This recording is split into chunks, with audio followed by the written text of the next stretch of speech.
Woo! That boy Julius Randle was playing like a grown man yesterday. I'm proud of you, Julius Randle. As a Knicks fan, I'm proud of you, bro. The way he looked last night and the way he's been looking in his playoffs, man, but the way he looked last night, he looked like a man amongst boys, mentally and physically.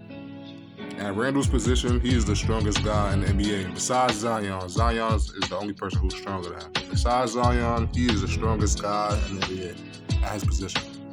You want to argue Aaron Gordon, Giannis? I've seen him Gerber them already, so you could argue that if you want. But I've seen him put his chest into them and them have to step back. Like, whoa. So when he wants to put his body into you, there's nothing you can do with him. So nobody can really guard him if he keeps it simple. And that's posting up in areas that you know you're effective, not wasting any dribbles, and he's been doing that. So nobody can really guard him one-on-one. And that's when the defense results to using mind games with you. And that has been Julius Randle's biggest issue since he became an all-star. He wears his emotions on his sleeve, and he has proven to be mentally weak until recently. All of his moves he was making last night, he was doing it with a purpose. Like, he knew how the defense was going to react to whatever he did. Like here, bro. And shout out to House and Grouse. I'm using his video clips. You see, he's not wasting any time with Buddy Hill right here. Before, these are times he would be so indecisive, man. As you see, he just knew Draymond was going to help. Like, he used to be so indecisive when he used to be on the Knicks and making plays like this. And I'm just happy to see that he's grown, man. Nobody can guard you at that post, bro. I don't care if it's Draymond, especially on them damn Warriors. I don't care who it is. Nobody can guard him in that post. He's too strong. Another possession right here, he got Moses Moody on him. Like, he used to waste so many dribbles when he was on the Knicks with small guys on him, man. Look at this. Look at the decisiveness. Like, look, man. Yes, Julius. Here come the mind games. Here come the mind games, bro. You getting double team. Just take your time, make the simple play, bro. You know you getting double team, somebody's open. Take the time, make the simple play, bro. And he did that. This isn't even a breakdown video. I'm just a Knicks fan who's happy for Julius Randle. I'm proud of him, man. They come another mind game double. Jimmy Butler knows he used to be in Miami. They used to play a lot of mind games with Julius Randle. He would not make this pass. Look how quick he made that pass. A simple pass, bro. Simple as that, bro. He would not have made that pass on the Knicks. That's how you keep the defense off balance, man. This is another bait right here, another bait situation where he would usually dribble himself into trouble. He wouldn't have made this quick pass like this before. Boom. Simple. Keep the defense off balance like that. But y'all want to know the main key to him playing like this, though? The big A word? Accountability. Shout-outs to Chris Finch. Julius Randle was a bit of a mess to open the second half of Game 2 against Golden State on Thursday. The forward committed 2 turnovers, missed a 3-point attempt and failed to get back in transition, and a 3+ minute stretch that helped the Warriors get back into the game. I'm laughing because that's the same shit he used to do on the Knicks. But let's finish reading. Timberwolves coach Chris Finch gave Randle a quick hook, sending the forward to the bench for the next 2 minutes of action, much to Randle's dismay, which was evident in the veteran's body language. Woo! Holla fucking Louie, Chris Finch.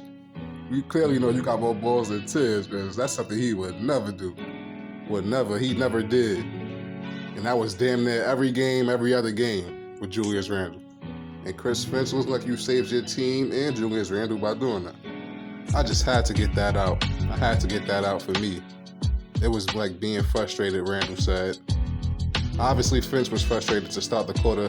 Myself personally, with 2 turnovers and whatever was going on with our team, me being a competitor, I want to stay out there and right the ship, but it didn't necessarily go like that. I was a little hot, but for me personally, that's just another way he challenges me. Finch said he just wanted Randle to settle down and play. The time on the bench was brief. Randle spent it thinking about how he wanted to channel his frustrations into something positive for the Wolves, and it exactly what occurred. Randle came back in and took over the contest, tallying 6 assists over the final 6 minutes of the quarter to help Minnesota gain a 20-point advantage by frames in the runway victory to square up the series.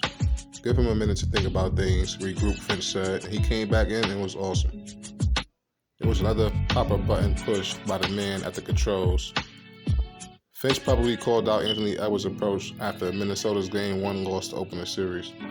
You're the leader of the team. You got to come out and set the tone. Finch said, if your shot is not going, you have to carry the energy. If I've got to talk to guys about having the right energy coming into the opening second round game, then we're not on the same page. Shout out to Chris Finch, man. That's balls right there, bro. That's saying fuck the politics. I don't care about the politics. He knows he's a good person and he has the team's best interest at heart, so he's not scared to call out his players, and you need that in the organization. Now let's guess who he got that from. Which coaching tree is he under? Yeah, Greg Popovich. And I don't think Tibbs learned under Greg Popovich. This just popped up in my head too, so maybe that's why he is not with the accountability thing, because he's one of the worst accountable coaches in the league. I don't care what anyone says. He is the worst. Maybe him and Doc Rivers. But let's finish. That quote caught the eyes of national onlookers, but it's consistent with the tone Finch has set within the organization since his arrival in 2021. No one is immune to his criticism. If the coach doesn't feel the players are meeting the standard from Edwards on down, Mike Conley noted that Finch challenges every single guy in film sessions. Nobody's exempt from that, Conley said. Guys respond. Exactly. I don't know why the national onlookers was so surprised he said that. Like, y'all just soft, bro. People just soft. They must have never played no kind of sports in real life, and you gotta hold people accountable. After getting rolled by the Warriors without Steph Curry for most of the game, Finch cussed us out pretty well. He was unhappy, and he let us know he was unhappy, and we felt that. Randle said after the Game 2 victory. We were pretty motivated as a team, he said Thursday. The thing I like about Finch is, personally for myself, he can coach me hard. Woo! That's a bar right there. In the moment or whatever it is. But I love that he can challenge me like that. Other day, we were in the room. He challenged me multiple times at things he saw from an effort standpoint, man. I wanted to make a point to come out and play with a high amount of energy, a high amount of effort, and respond to that challenge. Not really necessarily take it personally. That stems from the relationship Finch makes sure to build with his players. Randle can be called out by Finch when he errs it, because he knows that ultimately his coach has his back. So this is the real reason y'all have seen Julius Randle improvement. He's being held accountable. Simple as that. That's my guy, Randle said. I told y'all from the very beginning when I got traded here.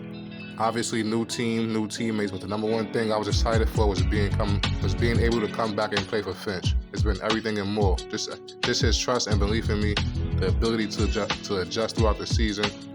We don't necessarily have the prototypical roster or whatever, but he finds a way to put everybody in positions of strength. His ability to do that and trust me throughout the year is huge. I've had a great time playing for him. Body language of Julius Randle, who's like MVP of body language talk, right? This guy is always into body language talk. Doesn't have the great energy, even with the Knicks, that you want out of your star player or a guy who's been all NBA star player. At the end of that game against the Warriors, who was the only player on the Minnesota bench that was sitting during the last 5 minutes of the game? Julius Randle. That's what you call accountability, man. There were plenty of instances when he should have been in the same situation on the Knicks where he should have been benched, but it never happened. I'm not talking about that he went to the bench and he wasn't playing on the floor. I'm talking about every other player on that Timberwolves team was standing up. Mike Conley was practically on the floor the entire, crunch time against the Warriors. And there with a comeback, because they had a comeback. There was good energy. They're coming back in the game. Exactly. Great energy, and he's sitting there doing this whole thing. Like looking around his teammates who were. It was to the point where Julius Randle, I would just watch his body language from when he was on the court. Like, I wasn't watching for anything else on the court. I was just watching for his body language to see how engaged he was with the game. And it was terrible, night after night. Some nights it was great, some nights it was terrible. Most nights it was terrible. Unless he's having a good game. Standing. Because he couldn't see the game because he was sitting there with the towel over his shoulder and sulking. This guy, he was benched like 5 minutes left in that fourth quarter. They rallied back. Naz Reid had some amazing plays. He had I think it's over. I think the Julius Randle era in Minnesota is just about over. When you look at the last play of the game, they had to bring back the guys onto the floor because it was, there was still a little bit time left. But who had already left by then? Julius Randle. He was the first guy to leave, and he was already out of the arena by the time the game had ended. He left before the play had stopped. So you look at this. Julius Randle has been on the bench for clutch. I remember watching that game. I'm like, damn, it might really be over for him. He can't take being held accountable. This is what Tiz was scared of. I'm like, damn. But so what, dogs? It is what it is. I'm not gonna play favoritism with you because you're one of my. Because you know we need you, and I'm not gonna play favoritism with you, dog. I'm gonna hold you accountable. I don't care how important you think you is to this team. It is what it is. Time 2 out of the last 6 times they've had clutch games. He's played only 40% of the Minnesota Timberwolves clutch minutes since December 31st. They've already made the signals. You've already heard Ant Edwards talk about how we need more energy. We're getting killed in the starting lineup.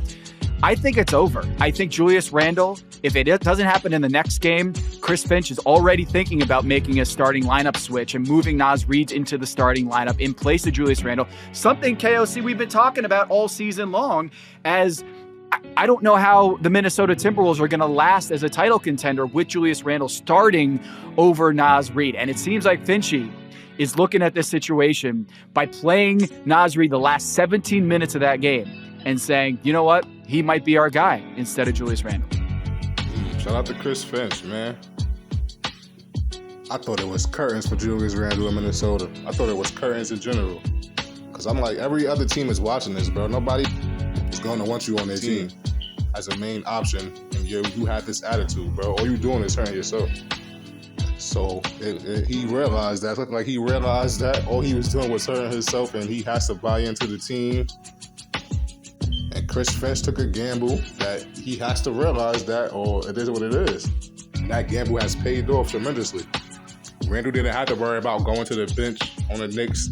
He knew he wasn't going to get benched for Obi Toppin or anybody else that was on the Knicks. So he was just doing whatever he wanted to do. Like, it was nasty. That's why I wanted him to. That's the main reason I wanted him out of New York. It wasn't so much of his play. Him and Tom Thibodeau is not a good match. Tibbs is too soft for Randle. Randle wears his emotions on his sleeve. And Randle just runs over Tibbs. I'll never forget that time Tibbs tried to sub Randle out. Randle told him, no. Like, what are you doing? I'm not going anywhere. That's why I respect coaches like Finch. They call you. They don't send no indirect messages talking about you guys. Cause come on, guys. No, they send direct messages. I don't know what's my biggest gripe with Tibbs. His X's and O's or his accountability. I think it's just I think the accountability is my biggest gripe with him. Because that's the first and main thing you need to have in coaching to me. Before the X's and O's and everything else. Shout out to Julius Randle. I'm happy for that man. I'm proud of him. I was watching him like a proud dad yesterday. Real talk. He was playing just how you would use him in 2K if you nice. But I'm out of here. Shout out to Julius Randle, Coach Finch. Smash that like, subscribe, share.